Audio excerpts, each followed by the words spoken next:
Hello everyone, आज के इस वीडियो में हम पढ़ने वाले हैं क्लास 12 फिजिक्स का छठा चैप्टर जो है कार्य ऊर्जा तथा शक्ति, जिसका यह 5वां वीडियो है। तो आज के इस वीडियो में हम पढ़ने वाले हैं कि संवेग और गतिज ऊर्जा में क्या संबंध होता है। तो संवेग और गतिज ऊर्जा में क्या रिलेशन होता है आज के इस वीडियो में हम समझेंगे।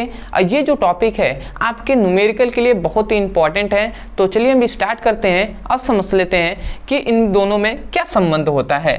तो यहाँ पे हम लिखते हैं कि संवेग तथा गतिज ऊर्जा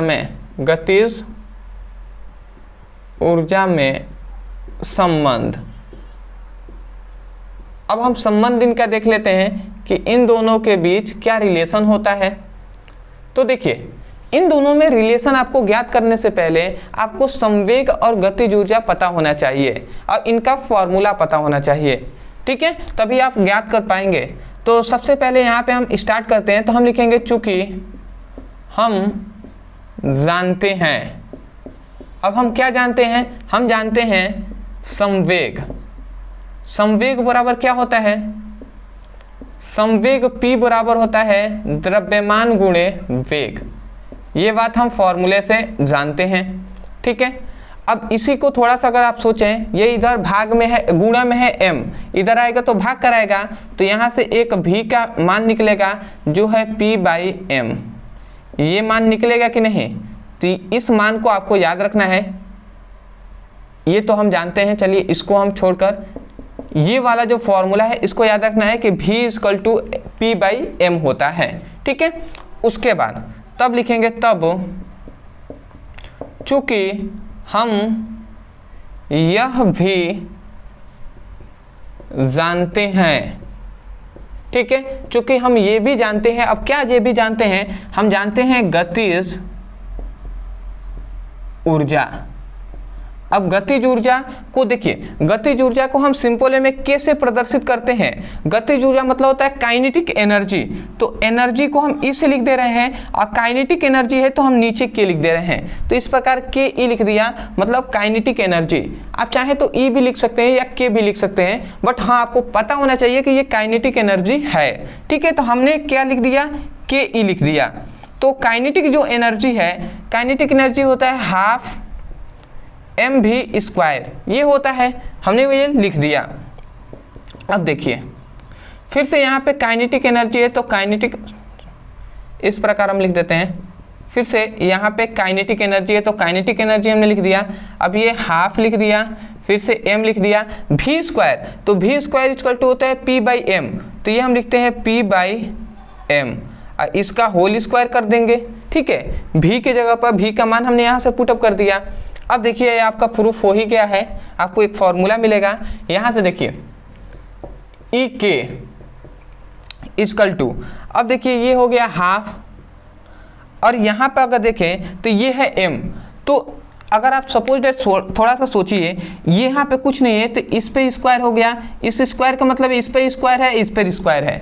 तो अब आप अगर सोचिए तो एक m से एक m कैंसिल हो गया, तो यहाँ पर तो एक m और बचा ना, एक m और बचा। तो वही बात हम यहाँ पे लिखेंगे ½ और यहाँ पे केवल ऊपर क्या बचा?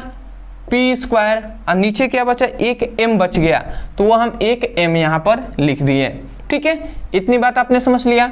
अब देखिए, अब आपको सिंपल में समझना है, ये दो इधर क्या है? भाग में है, इधर आएगा तो गुणा कराएगा। ये भी m इधर भाग में है, इधर आएगा तो गुणा कराएगा। मतलब ऊपर क्या केवल बच गया? P² का यदि हम मान निकालें तो ये 2m EK मिलेगा, ठीक है, ये हमें मिलेगा। देखिए आप इतना तो पक्षांतर कर ही सकते हैं, इधर दोनों भाग में है तो इधर आएगा तो गुणा कराएगा, EK में तो 2m EK हो जाएगा, ठीक है। अब देखिए, अब हम क्या करेंगे? दोनों पक्षों का वर्गमूल करेंगे, दोनों पक्षों का रूट हम करेंगे। तो दोनों पक्षों का वर्गमूल करने पर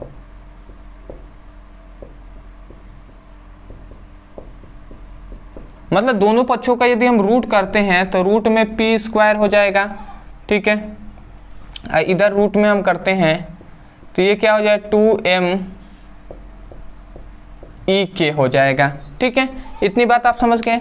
अब हम ये भी बात जानते हैं कि स्क्वायर से रूट कैंसिल हो जाता है, तो ये कैंसिल हो गया, तो यहाँ से जो p का मान निकला p इक्वल टू वो रूट में क्या निकला, वो रूट में 2m ई के निकला। ठीक है, ये निकला। तो आशा करते हैं कि ये जो फॉर्मूला है यही है आपका दोनों में रिलेशन। मतलब हमने बताया था कि संवेग और ये क्या है के ई काइनेटिक एनर्जी, इन दोनों में रिलेशन हमने ज्ञात कर लिया। तो ये आपका फॉर्मूला बहुत ही उपयोगी साबित होगा तब जब आपको न्यूमेरिकल्स कराएंगे तब। ठीक है, तो आशा करते हैं दोस्तों जो संवेग और गतिज ऊर्जा में संबंध है आपको समझ में आ गया होगा। तो मैं यही कहूँगा समझ में आ गया है तो कमेंट सेक्शन में एक बार हमें बता दीजिएगा। दूसरी बात यह है कि चैनल के प्लेलिस्ट के अनुसार आप जाकर पढ़ाई कीजिए। डिस्क्रिप्शन में भी हमने लिंक दे दिया है फिजिक्स और केमिस्ट्री का, उस पर क्लिक कीजिए और वहाँ से अपने फिजिक्स और केमिस्ट्री का दोनों का अच्छे तरीके से पढ़ाई कीजिए। तो चलिए दोस्तों आज के लिए इतना ही, मिलते एक बेहतरीन टॉपिक के साथ, तब तक के लिए धन्यवाद।